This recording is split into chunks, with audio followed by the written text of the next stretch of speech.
గాక వాక్యముతో మాట్లాడునుగాక.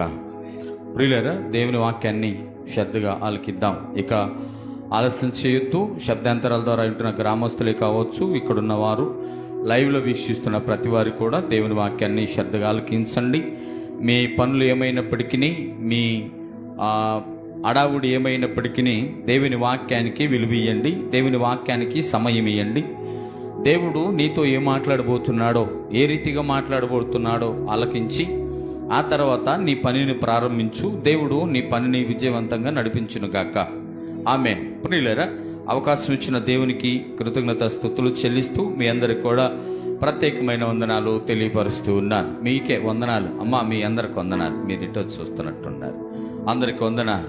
మంచిది. కాబట్టి ప్రతి వారు కూడా మీ మనసులను, మీ శరీరాలను ఇక్కడే ఉంచండి. మీ శరీరం ఒక చోట, మనసు ఒక చోట ఉండటం మంచిది కాదు. కాబట్టి ఆత్మతో సత్యముతో దేవుణ్ణి ఆరాధిద్దాం. నేను ఒకే ఒక మాట చెప్పి ఈ వాక్యాన్ని ముగించాలని ఆశ కలుగుతుంది. ఒకే ఒక మాట, ఒక గ్రంథంలో నుంచి ఒక మాట చెప్పి మీకు ముగించాలని ఆశపడి ఉన్నాను. ప్రభువుని నేను అడిగాను, గత వారం నుంచి వాక్యం చెప్పడానికి నాకు అవకాశం ఏమని ప్రతిరోజు నేను ఆయన అడుగుతూ ఉంటాను. ఏ వాక్యం చెప్పమంటావు ప్రభువా, ఏ వాక్యం చెప్పమంటావు ప్రభువా అని నేను అడుగుతూ ఉంటాను. ఆయన మాట్లాడితే తప్ప నేను వాక్యాన్ని చెప్పలేను. ఇది గమనించాలి ప్రతి వారు కూడా. ఆయన మాట్లాడి ఈ మాటే నువ్వు మాట్లాడాలని అంటే తప్ప నేను ఎప్పుడు కూడా వాక్యాన్ని నా సొంతగా నేను ప్రిపేర్ అవ్వలేదు. అది ఖచ్చితంగా నేను చెప్పలేను. కాబట్టి ఆయన ఇస్తే అది ఒక మాట, 100 మాటలు అనేది మాట్లాడగలుగుతాను. కాబట్టి ఈ విషయాన్ని మీరు కూడా గమనించి, ప్రభు నాకు ఇచ్చిన నా మదిలో పెట్టిన ఈ మాటలను మీకు తెలియపరచాలని ఆశ కలిగి ఉన్నాను. రండి, పరమగీతముల గ్రంథంలోకి వెళ్దాం. పరమగీతముల గ్రంథంలోకి వెళ్ళి ఒక్కసారి మనందరం కూడా 6వ అధ్యాయంలోకి వచ్చినట్టయితే, 6వ అధ్యాయం, పరమగీతముల గ్రంథము 6వ అధ్యాయంలో 4వ వచనాన్ని ఒకసారి ఇలా చదువుకుందాం మనందరం కలిసి. నా సఖి, నీవు తిర్సా పట్టణము వలె సుందరమైన దానవు, యెరూషలేమంతా సౌందర్యవంతురాలవు, టెక్కెములు నెత్తిన సైన్యమును వలె భయం పుట్టించు దానవు. దేవునికి స్తోత్రం. పరిశుద్ధుడైన తండ్రి, మహనీయుడ, మహోన్నతుడ, మరొకసారి ప్రభా నీ పాద సన్నిధిలో ప్రార్థిస్తున్నాం. నీ సహాయం నిమిత్తం ప్రభా అయా, మీరు మాకు సహకారులుగా ఉండండి నాయన.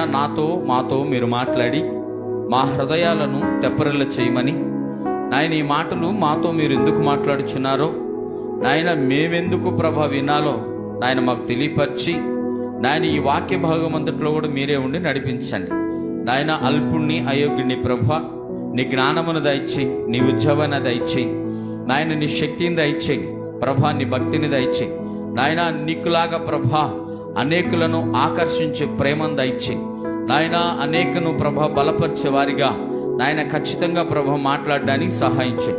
ఈ వాక్యములో ఉన్న భావాన్ని మాతో మాట్లాడి మమ్మల్ని బలపరిచి భద్రపరచమని యేసు నామములో మా మనవులు అడిగి పొందుకొని ఉన్నాం పరమ తండ్రి. ఆమేన్. ప్రియులారా, ఇక్కడ ఒక వధువుకి వరుడికి జరుగుతున్న సంఘర్షణ అనుకోండి, లేదు సంఘానికి క్రీస్తుకి జరుగుతున్న సంఘర్షణ. అంటే ఒకరిని హెచ్చించుకోవటం.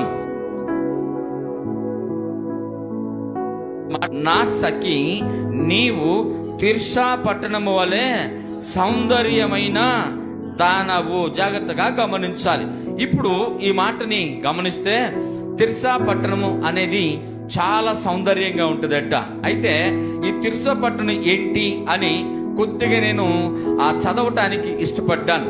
అసలు ఈ తిరుసాపట్నంకు ఉన్న క్వాలిటీస్ ఏంటి, ఈ పట్టణానికి ఉన్న పద్ధతి ఏంటి, ఈ పట్టణానికి ఉన్న సౌందర్యం ఏంటి, ఈ పట్టణంలో ఉన్న మాధుర్యం ఏంటి అనేది నేను చూస్తే, ఆయన ప్రియురాలుని దేంతో పోలుస్తున్నాడు, వధువుని దేంతో పోలుస్తున్నాడు? సఖి అని. తిర్సా పట్టణం వల్లే నీవు సుందరమైన దానవు అని అంటున్నాడు. జాగ్రత్త ప్రియులారా. అయితే పూర్వ దినాల్లోనంట యెరూషలేము కన్నా ముందు కేంద్ర బిందువుగా ఉన్న దేశం ఈ దేశం అంటే, ఈ పట్టణం అంట. దేవుని స్తోత్రం. యెరూషలేము కన్నా ముందు ఈ పట్టణాన్ని కేంద్ర బిందువుగా మార్చారట. అయితే తర్వాత యెరూషలేమును చూశారట ప్రియులారా. అయితే ఈ పట్టణంలో ఉన్న మాధుర్యం లేదు ఈ పట్టణంలో ఉన్న సౌందర్యము ఎలా అంటే, ఆ పట్టణం చాలా సౌందర్యం కలిగినదట, ఆ పట్టణం చాలా రూపంగా ఉండేదట, ఆ పట్టణం చాలా అద్భుతంగా ఉండేదట, ఆ పట్టణము ఆకర్షించే పట్టణంగా ఉండేదట, ఆ పట్టణము ఆహ్లాదకరంగా ఉండే పట్టణం అంట. అలాంటి పట్టణముతో వధువైన నిన్ను, వధువైన నన్ను, సంఘమైన మనల్ని ఆయన పోలుస్తూ ఉన్నాడు. చాలా జాగ్రత్తగా గమనించాలి. ఇప్పుడు నీ సౌందర్యము ఎంతగా ఉండాలి? దేనిలో నీ సౌందర్యం? దేనిలో ఉండాలి సౌందర్యం? ఏమండి? ఆత్మీయతలో సౌందర్యం ఉండాలి. అదే మనం ప్రార్థనకి వెళ్ళినప్పుడు నీ సౌందర్యము చాలా బాగుంది అని అనాలంటే ఆత్మీయంగా మన సౌందర్యం బాగుండాలి, శారీరకమైన సౌందర్యం కాదు. అందుకే దీనిలో ఒక మాట చదవద్దు గాని, నేను నల్లని దాననైనను చాలా సౌందర్యవతిని అంటే అసలు ఆ మాటకు అర్థం ఏంటి? మనిషి ఎలాగుండైనా ఉండొచ్చంట. ఆకాశము కింద ఉన్న ప్రతివారు, సూర్యుడికి ఉన్న ప్రతివారు, నలుపు వారు తెలుపు వారు ఉంటారు. అందరు కొంతమంది తెల్లగా ఉన్నారని ఫీల్ అవుతారు కానీ తెలుపు కాదు, ఆ తెలుపు కాదు కావాల్సింది. ఏ తెలుపు కావాలి? హృదయము తెలుపు కావాలంట, మనసు తెల్లనైనదై ఉండాలని లేఖనాలు చెప్తున్నాయి. అందుకే సంఘం అనే వధువు కూడా ఏమంటుందంటే, నేను నల్లని దానినైతే అవ్వచ్చు కానీ నేను బహు సౌందర్యవతిన అబ్బాయి అని అమ్మాయి అంటుందంట. ఎవరితో అంటుందంటే మిగతా సంఘాలతో మాట్లాడుతుందంట. ఈ సంఘం అనే షులామితి అనే వధువు. దేవునికి స్తోత్రం. ఏ సంఘాలతో? ఇప్పుడు బహుశా అనుకుందాం, నూతన యెరూషలేము ప్రార్థన మందిరం అనే సంఘం షులామితి పక్క సంఘాలతో మాట్లాడాలి. ఏమని? నేను నల్లనదాన్నైనా సౌందర్యవతిని అంటే భక్తిలోని సౌందర్యాన్ని చూపిస్తే మిగతా సంఘాలకి నీవు ఆదర్శంగా నిలబడతావు. దేవుని స్తోత్రం. అర్థమవుతుందా? కాబట్టి ఆ సౌందర్యాన్ని చూసిన ఆయన అంటున్నాడు ప్రియురాలతో, నా సఖి, నా సఖి అని అంటున్నాడు. నా సఖి ఎలాంటి దానివంటే తిర్సా పట్టణం వలె నీవు సుందరమైన దానివంటే ఆ మాటకు అర్థం ఏంటంటే, సుందరము అంటే జాగ్రత్తగా సౌఖ్యము అన్నాడు. ఇక్కడ సౌఖ్యము అన్నాడు, అందము అని చెప్తున్నాడు ప్రియులారా. అర్థమవుతుందా? జాగ్రత్తగా ఈ మాటను గమనిస్తే ప్రతి వారికి కూడా ఎలా ఉండాలంట? ఆకర్షణీయమైన అందముతో ఉండాలంట. ఎవరిని ఆకర్షించాలి? ఈ లోకములో పురుషుని కాదు, ఈ లోకములో స్త్రీని కాదు. ఈ యొక్క సంఘం అనే వధువట ఎంత యేసును ప్రేమించినా యేసు అంతకు మించి ప్రేమించేవాడట. దేవుని స్తోత్రం. ఈ పరమగీతాల్ని గీతాలకే గీతము పరమగీతం అన్నారు. అయితే రాజులకే రాజు అన్నట్లుగా, అంటే రాజులు ఎంతమంది ఉన్నా రాజు ఒక్కడే, ఆయనే ప్రభు అయిన యేసుక్రీస్తు వారు. ఈ పరమగీతాల గ్రంథంలో యేసుక్రీస్తుని మెన్షన్ చెయ్యకపోతే, యేసుక్రీస్తుని ఒకసారి దీనిలో లిఖించకపోతే ఈ గీతానికి అర్థమే లేదంట. అసలు మీకు అర్థమవుతుందా? యేసుక్రీస్తు వరుడు అనే పదం కానీ, క్రీస్తు అనే పదం కానీ, యేసు అనే పదం కానీ లేకపోతే ఈ పరమగీతాలకు అసలు అర్థమే లేదట. ఇది భౌతికమైనది అయిపోయేదట. అంటే సొలొమోను తన కొరకు తను రాసుకున్నాడు అని అనుకోవటానికి కూడా అవకాశాలు ఉండే. కాబట్టి సొలొమోను తన కొరకు తను రాసుకున్నది కాదు, ఇది ప్రభు అయిన యేసుక్రీస్తు సంఘముతో, సంఘము ప్రభు అయిన యేసుక్రీస్తుతో మాట్లాడుతున్న సంభాషణ, భార్యాభర్తలు మాట్లాడుకునే సంభాషణ. అర్థమవుతుందా? కాబట్టి ఈ రీతిగా మాట్లాడుచున్నాడు. ఏమనుందంటే అక్కడ జాగ్రత్తగా గమనిస్తే సౌఖ్యం, అందం అని రాయబడి ఉంది. దేని గురించిది? తిర్సా పట్టణము గురించి. జాగ్రత్తగా వినాలి. తిర్సా పట్టణము రాజుల గ్రంథంలో మీకు చూపిమంటారు. ఒకసారి లేఖనాలు చూస్తారా? చూడండి. రాజుల గ్రంథములో మొదటి రాజులు 14:17 ఉంటది. మొదటి రాజుల గ్రంథము 14వ అధ్యాయం 17వ వచనంలో ఈ వాట రాయబడి ఉంటది. చూద్దాం ఒకసారి, మీకు కూడా క్లారిటీ ఉండాలిగా. అప్పుడు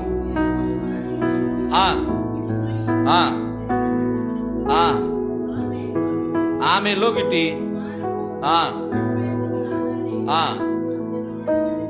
చాలు. ఎక్కడంటే అది తిర్సా పట్టణం దగ్గర 15వ అధ్యాయం 21వ వచనం చదవద్దు కానీ తిర్సా అనే కాడ మీరు చూసుకోండి, మీకు క్లారిటీ ఇవ్వటానికే ప్రియులారా ఈ మాటల్ని చదివిస్తా ఉన్నాను. అంతేగాని ఇక్కడ ఈ మాటలు అసలు చెప్పాలనే ఉద్దేశం లేదు.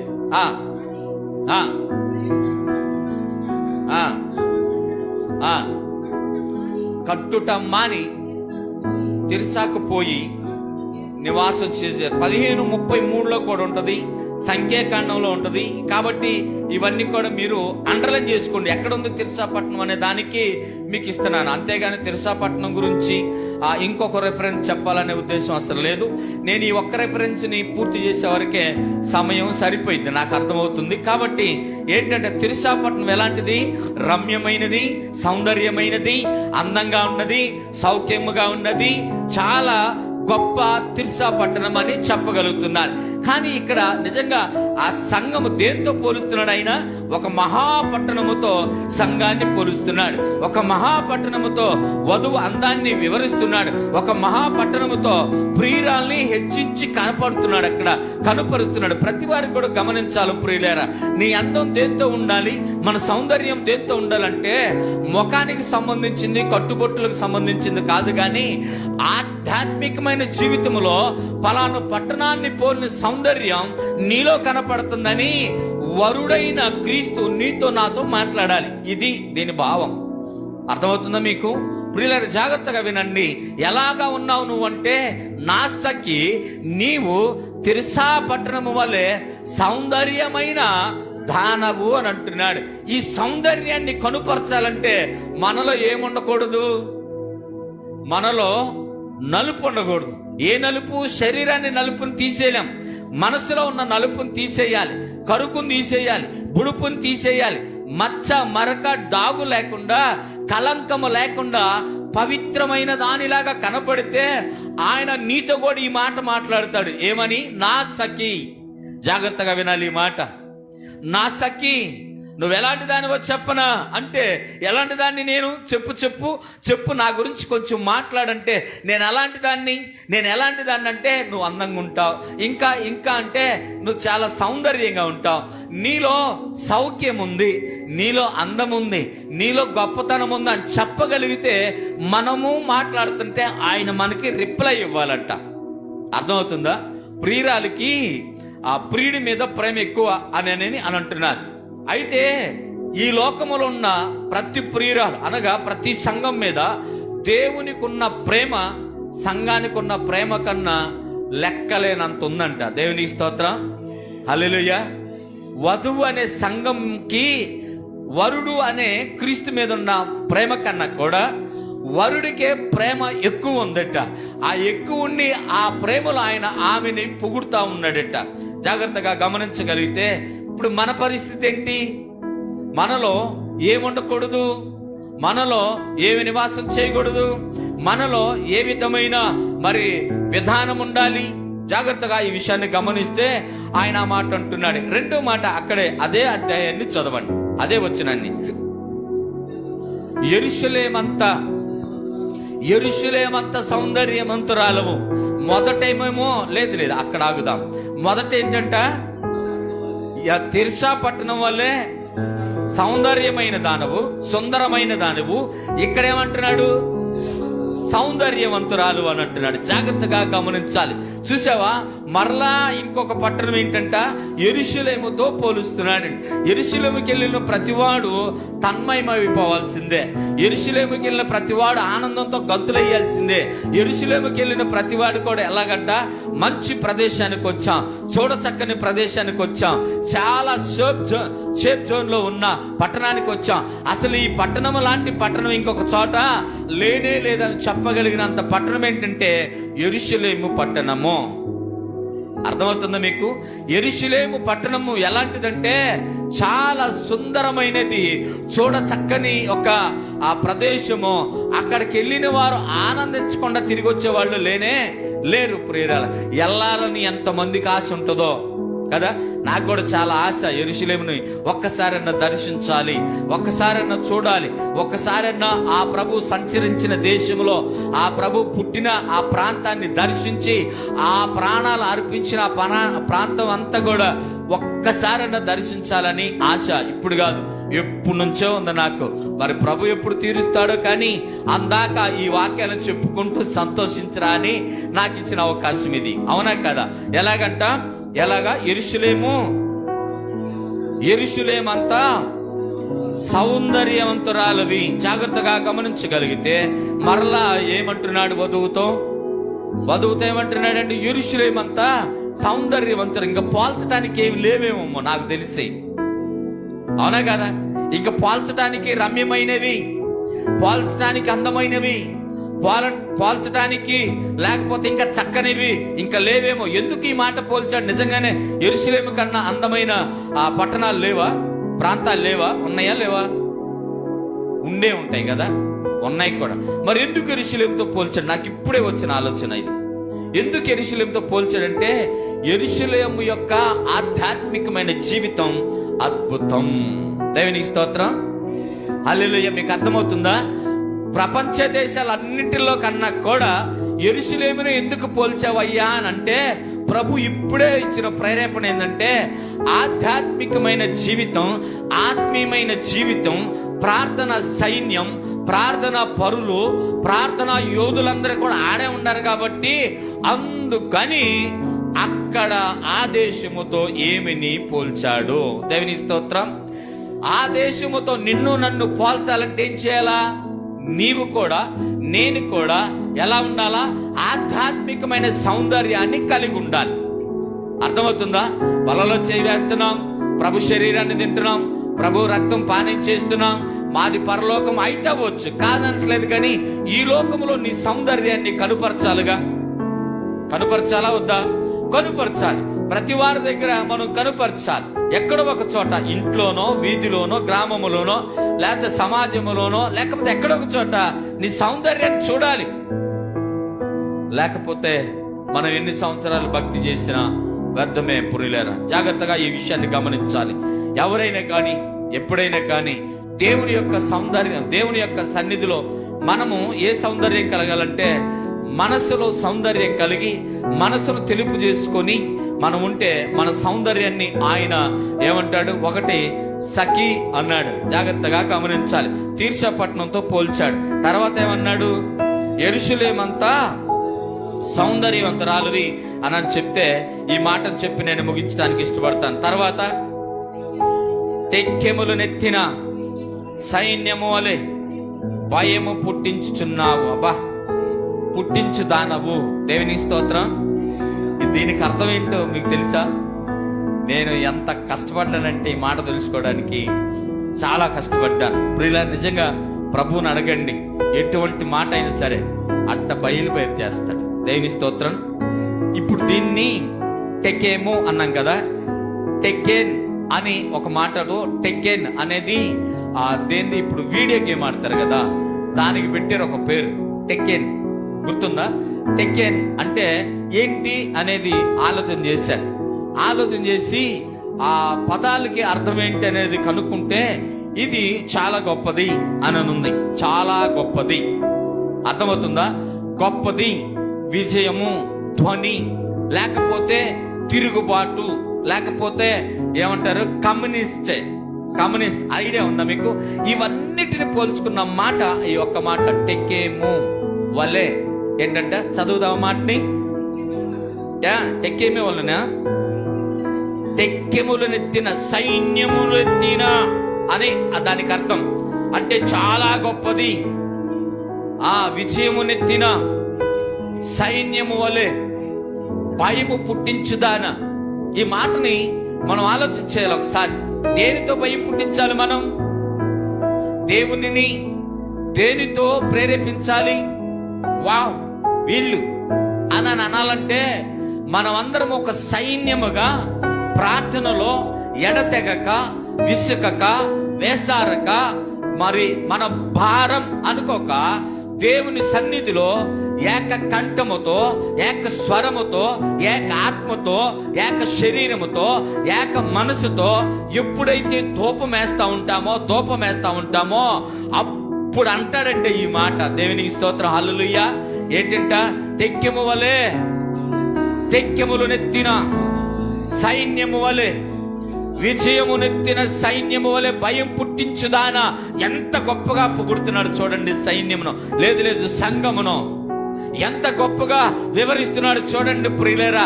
వధువుని ఎంత చక్కగా పొగుడుతున్నాడో చూడు. ప్రియురాలుని ఆ ప్రియురాలుగా, ఆ భార్యగా, ఆ వధువుగా, ఆ సిద్ధపడిన కన్యకగా నువ్వు ఉంటే నిన్ను బట్టే ఈ మాట. జాగ్రత్తగా ఈ మాటలు ఆలకించాలి. ఈ మాటలు తెలుసుకోవటం అంటే ఆషామాష కాదు ప్రియులారు. ఆ అద్భుతకరుడు, ఆశ్చర్యకరుడు, ఆయన ఆలోచనకర్త.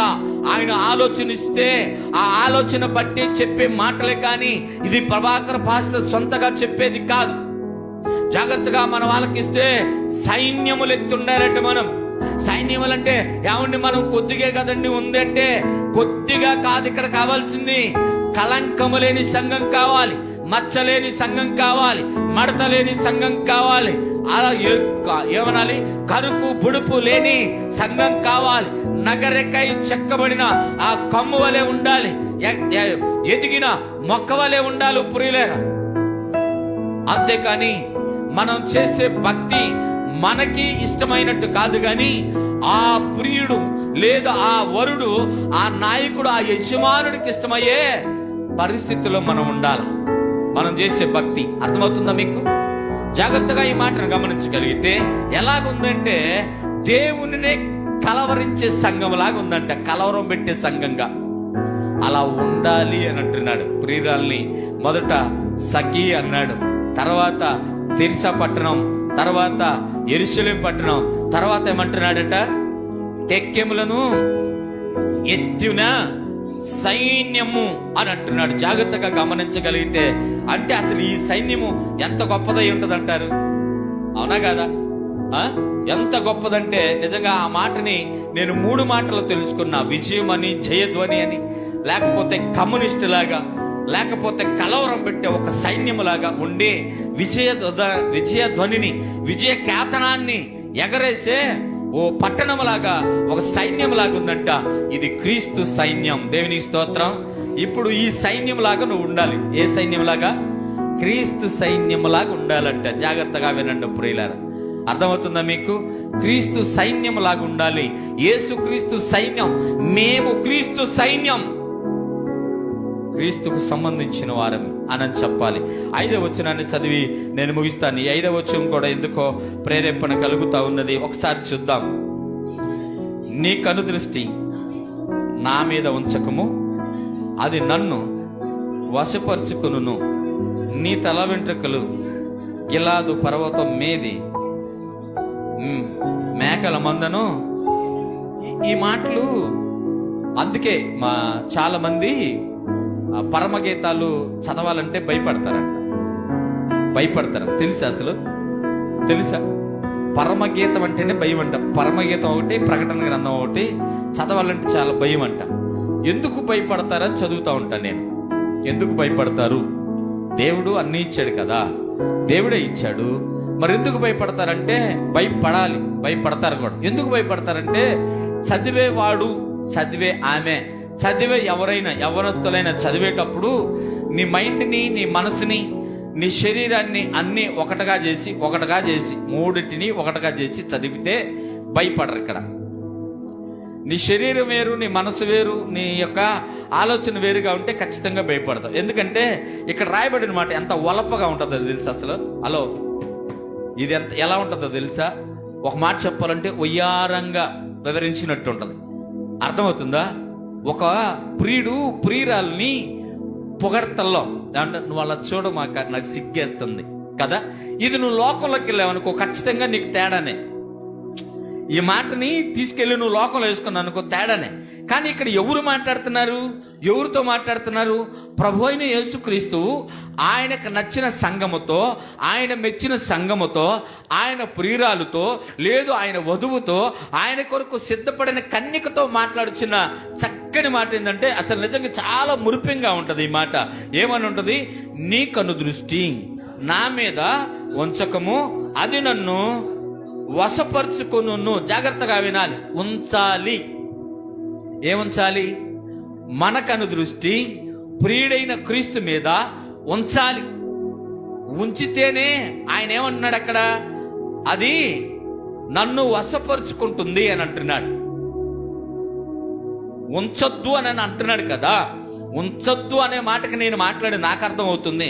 ఇక్కడ ఏమన్నా, నీ కను దృష్టి నా మీద ఉంచకము, అది నన్ను వశపరుచుకొనును. నీ తల వెంట్రుకలు గిలాదు పర్వతం మీది మేకల మందలను పోలి ఉన్నది. ఉంచొద్దు అని ఆయన అన్నాడు. ఉంచాలి. నీ కను దృష్టి ఎవరి మీద ఉంచాలి? నీ ప్రియుడి మీద ఉంచాలి, నీ భర్త మీద ఉంచాలి, నీ వరుడు మీద ఉంచాలి. నువ్వు సిద్ధపడిన తర్వాత నీ రాజు మీద ఉంచాలి, నీ అధిపతి మీద ఉంచాలి, నీ న్యాయాధిపతి మీద ఉంచాలి. కాబట్టి నువ్వు ఉంచకపోతే ఆయన నీతో ఈ మాట ఎందుకు మాట్లాడతాడు? ఆయన అక్కడ ఏమంటున్నాడంటే, ఉంచొద్దు అంటే చూడొద్దు అనే అర్థం కాదు. దాన్ని నీ భక్తి చేత నువ్వు నన్ను ఆకర్షిస్తూ ఉన్నావు, నీ ప్రేమ చేత నన్ను నువ్వు ఆకర్షిస్తూ ఉన్నావు, వశపరుచుకున్నావు. సంఘము ఎవరిని వశపరుచుకోవాలి? దేవుణ్ణి వశపరుచుకోవాలి. నోట్లో వచ్చి మాట రాట్లా, మీకు ఎవరికి అర్థం కావట్లేదేమో బహుశా, మేబీ. జాగ్రత్తగా వినాలి. ఇప్పుడు నీకు ఇష్టమైన వ్యక్తిని నువ్వు ఏం చేయాలా? ఆకర్షించుకోవాలి. ఏ మాటల చేత? మంచి మాటలు, బురిడి మాటలు, ఏదో ఒకటి చెప్పాలిగా. అవకాడోడు మనకి అప్పు ఇయ్యాలనుకో, ఏం చెప్తాం అవకాడోడు దగ్గరికి వెళ్ళి? అన్న నీ గురించి భలే బాగా చెప్పారన్న మొన్న, నేను అసలు ఎవరిని అడగను, ఎప్పుడు అడగను, నేను ఇట్లా అడుగుతున్నానని ఏమనుకోమాక, నీ మంచితనాన్ని బట్టి నిన్ను అడుగుతా. ఇప్పుడు ఈయన అడగకూడదు అంటున్నాము, అడుగుతానే ఉన్నాం. అర్థమవుతుందా ఏమండి? అడగకూడదు అన్నాము, అడుగుతానే ఉన్నాం. చెప్పకూడదు అనుకున్నాం, చెబుతానే ఉన్నాం. విషయం ఏంటంటే, నీ మాట అతన్ని ఆకర్షించాలి.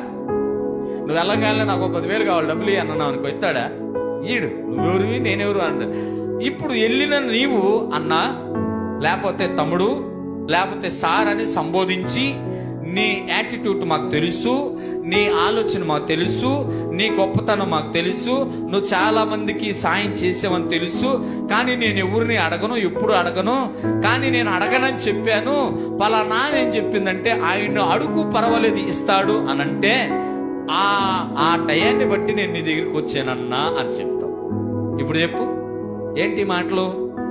మొదట స్తుతి చెల్లించాలి. ఇది ముఖస్తుతి. అర్థమైందా? ఇది ముఖస్తుతి. ఇక్కడ ముఖస్తుతి పనికిరాదు, అక్కడ పనికి వచ్చింది. మీకు అర్థమవుతుందా? అక్కడ పనికి వచ్చింది, ఇక్కడ పనికిరా. ఇక్కడ స్తుతి చెల్లించాలి. ఏమని?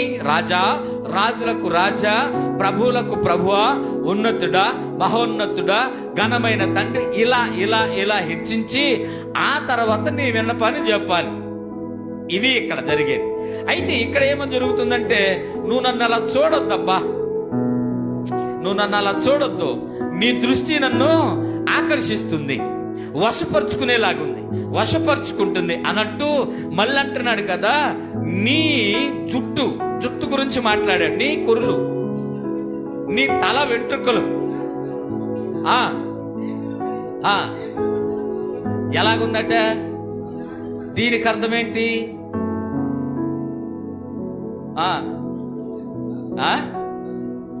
చాలా, అది కూడా సౌందర్యమే. గిలాదు పర్వతం మీద ఏముంది ఇంతకీ? అది చెప్పి దీనిలోకి రా. గిలాదు పర్వతం మీద ఏముంది? మేత ఉంది. మేత ఉంది, మేకలు కాదు, మేత ఉంది, ఆహారం ఉంది, పచ్చిక ఉంది. అక్కడ మంచి శ్రేష్టమైన ఆహారం ఉంది. ఆ శ్రేష్టమైన ఆహారాన్ని తినడానికి మందలు వెళ్తున్నాయంట. ఇప్పుడు గిలాదు పర్వతం ఎవరిని తీసుకుందాం? ప్రభు అయిన యేసుక్రీస్తుని తీసుకోండి. ఆయన దగ్గర ఆత్మీయ ఆహారం ఉంది. అర్థమవుతుందా? ఆయన దగ్గరే శారీరకమైన ఆహారం ఉంది. మీరందరూ ఆలోచించాలి. కొంచెం మైండ్ పెడితే గిలాదు పర్వతము మీద ఏమున్నాయి? మేకలు ఉన్నాయి.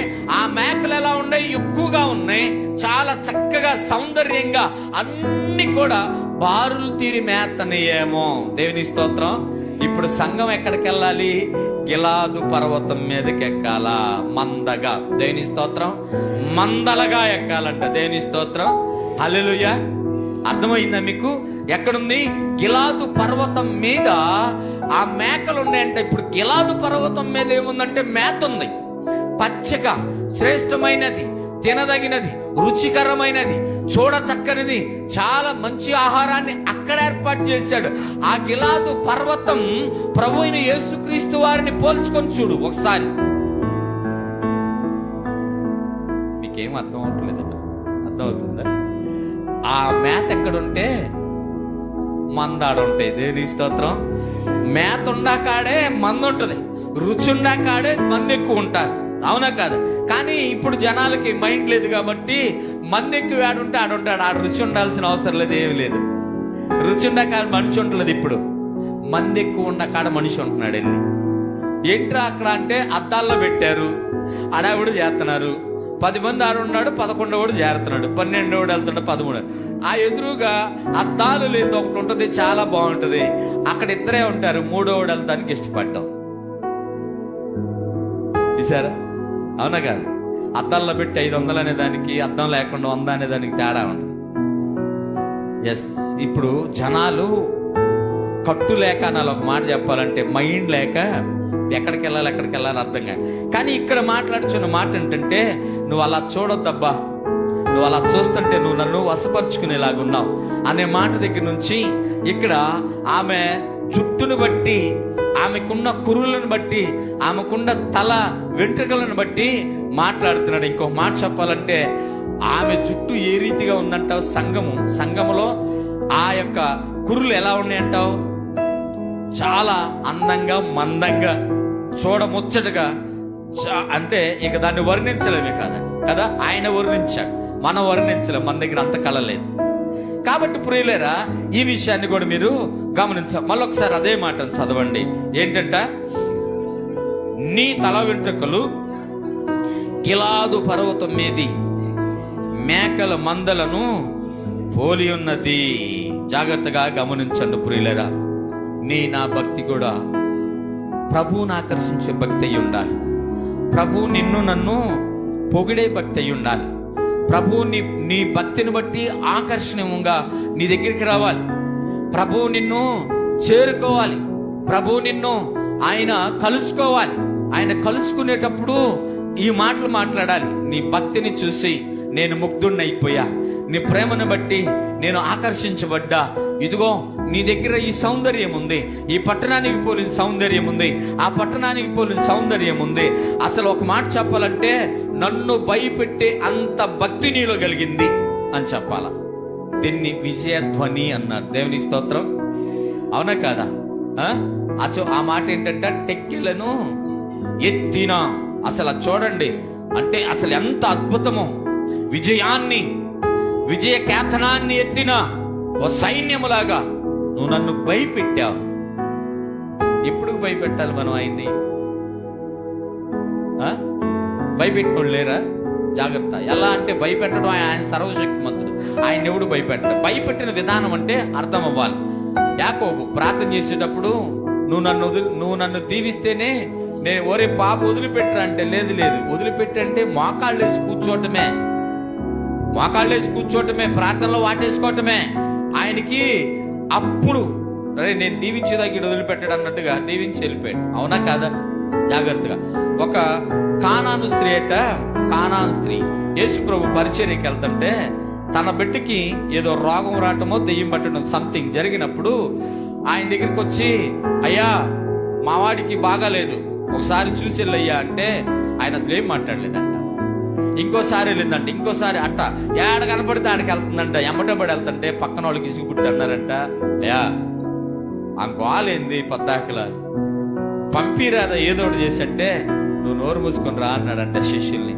తర్వాత వెళ్ళాడంట. అక్కడికి వెళ్ళిన తర్వాత, అక్కడికి వచ్చిన తర్వాత ఉంటుందంట, అయ్యా నా బిడ్డ పరిస్థితి చూడయ్య అంటే, పిల్లల నోటి దగ్గర ఉన్న రొట్టె ముక్కను తీసి ఒక్క పిల్లలకి ఇటు న్యాయమా అన్నాడంట. మరీ భయంకరమైన మాట. మిమ్మల్ని అంటూ ఊరుకుంటారా మాట?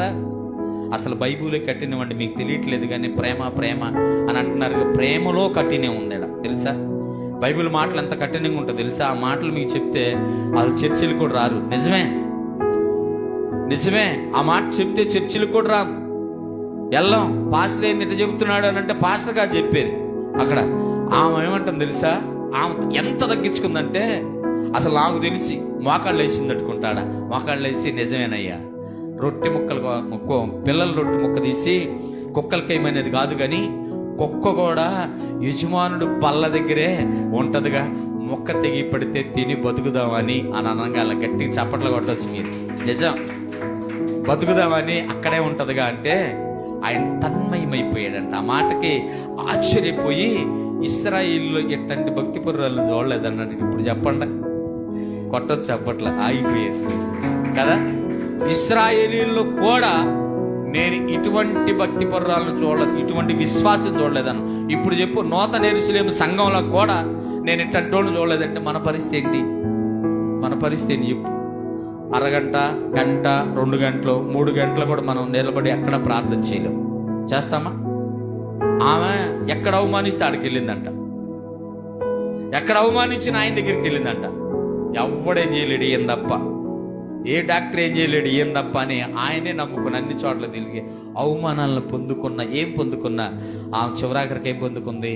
విజయం. ఆయన ప్రేమ, ఆమె ఆకర్షణ వేరు, ఈయన ఆకర్షణ వేరు. కాబట్టి ఆ ప్రియుడు నిన్ను నన్ను ఆకర్షించేలాగా ఉండాలి మన భక్తి అంటే. ఇది అర్థమైందా? ఆ ప్రియుడికి ఇష్టమై ఉండాలి, ఆ యజమానుడికి ఇష్టమై ఉండాలి, ఆ నాయకుడికి ఇష్టమై ఉండాలి, ఆ అధిపతికి ఇష్టమై ఉండాలి. ఆయన నిన్ను పరీక్షిస్తావాడేమో, కొన్ని సందర్భాల్లో పరీక్షిస్తాడు. దేని ఒక ద్వారా బాధ పెట్టో, అప్పులు ఇప్పించో, అప్పు తీర్చుకో, లేకపోతే చేసే వ్యాపారం అభివృద్ధి లేకో, ఉద్యోగంలో లేకపోతే స్థిరం లేకో, చేసే పనిలో ఏది కూడా ఒక దరికి రాకుండా ఆయన నిన్ను పరీక్షిస్తాడేమో. జాగ్రత్త, ఈ పరీక్షలో నువ్వు నెగ్గితే నీకు కూడా ఇదే మాట వర్తించింది. నా సఖీ సుందరి. బా, ఆ మాటలు ఏంటి మామూలు విషయమా? మనం సొల్లు మాటలు ఈ లోకంలో జనాల దగ్గర చెప్తాం, ప్రియురాల దగ్గరికి వెళ్ళి చెప్తా ఉంటాం.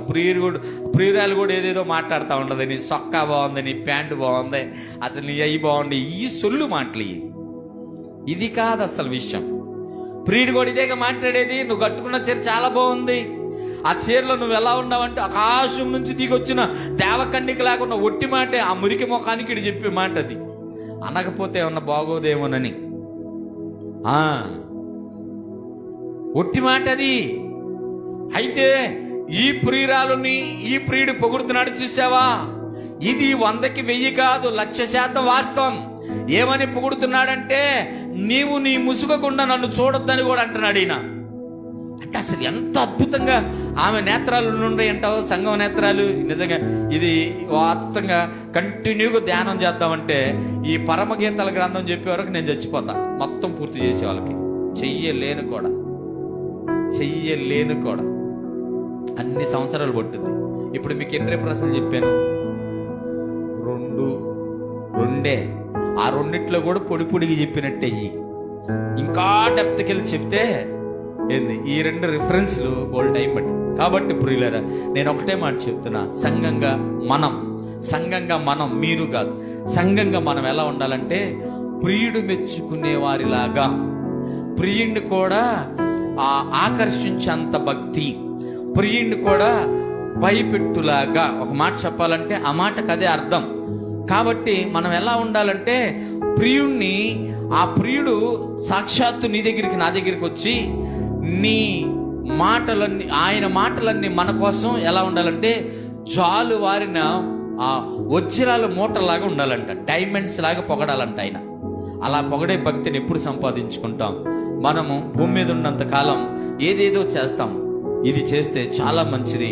ఈ భూమి మీద నుంచి ప్రియుడు ఏదో ఒక రోజు వచ్చి నిన్ను నన్ను అంటే తన ఇంటికి తీసుకెళ్తాడు. ఇప్పుడు మనం ఎక్కడున్నాం?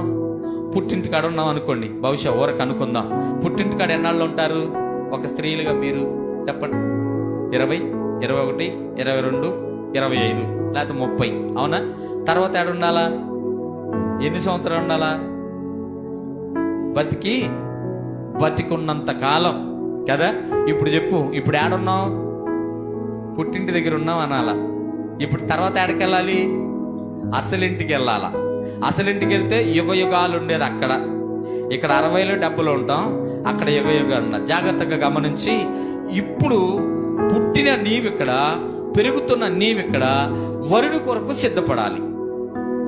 అర్థమవుతుందమ్మా మీకు? స్త్రీయా పురుషుడా కాదు, సంగమా, జాగ్రత్తగా వినాలి.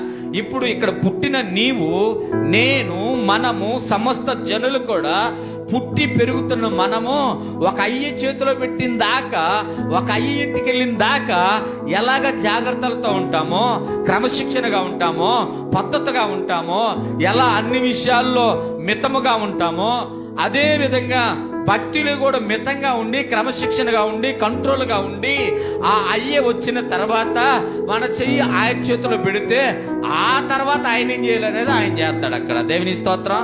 కాబట్టి జాగ్రత్తగా ఉండు, జాగ్రత్తగా మసులుకో, జాగ్రత్తగా మెసులుకో, జాగ్రత్తగా బ్రతుకు, జాగ్రత్తగా ప్రార్థన చేయి. ఆయన వచ్చి నిన్ను కలుసుకున్న దాకా నీ జాగ్రత్తలో నువ్వు ఉండు.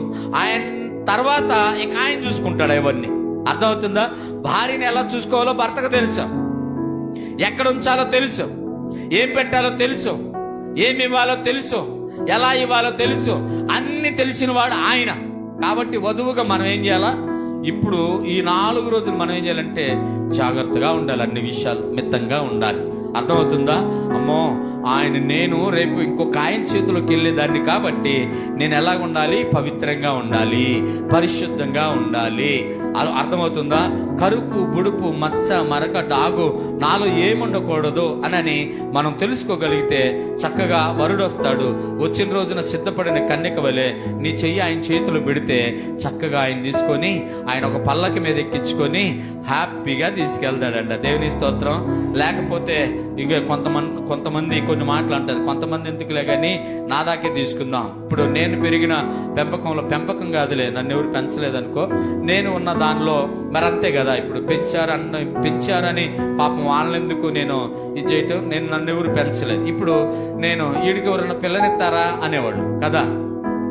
కంట్రోల్ లేకే అది, పద్ధతి లేకే అది, పవిత్రత లేకే అది.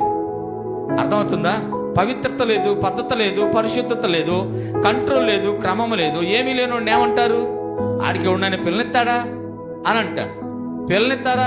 ఆ అమ్మాయిని ఎవరైనా చేసుకుంటారా? ఎందుకని? నోరు కత్తరది, మంచిది కాదు, తిరిగిపోతుంది, మగవాళ్ళతో పాటు ముందు తాగిద్ది అన్నారనుకో, పిల్లనిస్తారా? సంఘం కూడా ఈ కలిగి ఉండకూడదు. సంఘం ఏం కలిగి ఉండాలి? భయం ఉండాలి, భక్తి ఉండాలి, విశ్వాసం ఉండాలి, నమ్మకం ఉండాలి, కంట్రోల్ ఉండాలి, పవిత్రత ఉండాలి, పరిశుద్ధత ఉండాలి, ఇవన్నీ ఉండాలి. లేకపోతే ఆమెను ఎవరు చేసుకుంటాడా, ఆయన ఎవడన్నా చేసుకుంటాడా అన్నట్టుగానే ఈ సంఘం ఎత్తబడిద్దా? జాగ్రత్త. వచ్చిందా క్లారిటీ? ఈ సంఘం ఎత్తబడుద్దా? ఎందుకు ఎత్తబడతా అంటే వాళ్ళు భక్తే చేసేది, కానీ ఏమీ లేదు వాళ్ళ దగ్గర అన్నారనుకోండి, పరిస్థితి ఏంటి? ఆలోచించే. మా ఊర్లో మా సంఘమే ఎత్తబడిద్ది, మా ఏరియాలో మా సంఘం ఎత్తబడిద్ది అని అంత మాటలొద్దు. కానీ ఎత్తబడే సంఘాల్లో మన సంఘం కూడా ఉండాలని ప్రార్థన చేయి. కళ్ళు మూసుకుందాం, ప్రార్థన చేసుకుందాం. ఆ ప్రియుడు నీకు నాకు ఇచ్చిన ఈ అవకాశాన్ని మన వినికిలో దీవించిన గాక. ప్రార్థన చేసుకుందాం.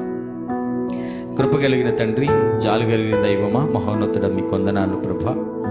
అయా, నీ చిత్తంలో నీ ఇష్టంలో నన్ను మమ్మల్ని జ్ఞాపకం చేసుకొని మాకిచ్చిన చక్కటి అవకాశం నాయన, నిజమే నాయన. సంఘమనే పురీరాలతో, సంఘమనే వధువుతో, సిద్ధపడిన సంఘముతో నాయన, నీ కొరకు ఎదురు చూస్తున్న కన్యకైన సంఘముతో మీరు మాట్లాడుచున్న మాట అయ్యా, మీకు ఇష్టపడి మీరు ముగ్ధుడై నాయన, మీరు ప్రభ మైమరిచిపోయి సఖీ సఖీ అని పలుకుతున్న నీ మాటలో ఎంత ప్రభ అద్భుతంగా నాయన, ఎంత ప్రేమ కనపడుతుందో. సంఘంగా మేము చూపించే ప్రేమ వేరు నాయన, యజమానుడిగా మీరు చూపించే ప్రేమ వేరు. నీ ప్రేమ అమూల్యం, నీ ప్రేమ మధురం, నీ ప్రేమ మారనిది, నీ ప్రేమ శాశ్వతమైనది, నీ ప్రేమ సముద్రము కన్నా లోతైనది, నీ ప్రేమ పర్వతముల కన్నా ఎత్తైనది, దాని వెల్లడుపు కొలవలేదు. అంత ప్రేమ అయ్యా అల్పమైన అయ్యా వధువు మీద నాయన, అదిగో సంఘం మీద చూపిస్తున్న దేవా మీకు వందనాలు నాయన. సౌందర్యం మహామహా పట్టణాలతో పోల్చాం నాయన, గొప్ప సైన్యాలతో పోల్చాం. చివరాఖరికి ప్రభా అయా తన కురులతో కూడా ప్రభా మీరు పోల్చి, ఇదిగో గిలాదు మీద మేపబడుతున్న మేకల వలె ఉన్నాయి. నిజంగా ఆ మేకలు ఎంత నల్లగా ఉంటాయి, నిగనిగా మెరిచిపోయే మేకలు ప్రభా పచ్చిక కలిగిన ఆ ప్రాంతంలో మేస్తున్నట్లుగా నాయన ఇదిగో నా తండ్రి, నీలో ఉన్న ఆ మేత, ఆత్మీయమైన మేత, ఆత్మీయమైన ఆహారాన్ని ప్రభా నాకు మాకు అందించాలి. మేము ఎక్కడికి రావాలంటే గిలాదు పర్వతం మీద అనగా నీ దగ్గరికి రావాలి ప్రభా, నీలో ఉండాలి అయ్యా. అదిగో నిన్ను ఆకర్షించే భక్తి మాలో ఉండాలి ప్రభా. నన్ను బట్టి, మమ్మల్ని బట్టి కూడా ఈ దినం ఈ మాట మీరు పొగుడుతున్నారేమో అని అనుకుంటున్నా. ఒకవేళ మేము పొగడతకి అర్హులం కాకపోతే ఇక నుంచైనా ఆ పొగడ్తలు లేదు ఆ వచనాల మాటలను మేము కూడా కైవసం చేసుకోవడానికి సహాయం చేసి మమ్మల్ని కూడా నీ మాటలతో ఆకర్షించులాగా నాయన నీ ప్రేమను మా మీద ఇంకను కుమ్మరించి మమ్మల్ని మార్చి బలపరచమని యేసు నామములో మా మనవులు అడిగి పొందుకొని ఉన్నాం పరమ తండ్రి. ఆమేన్.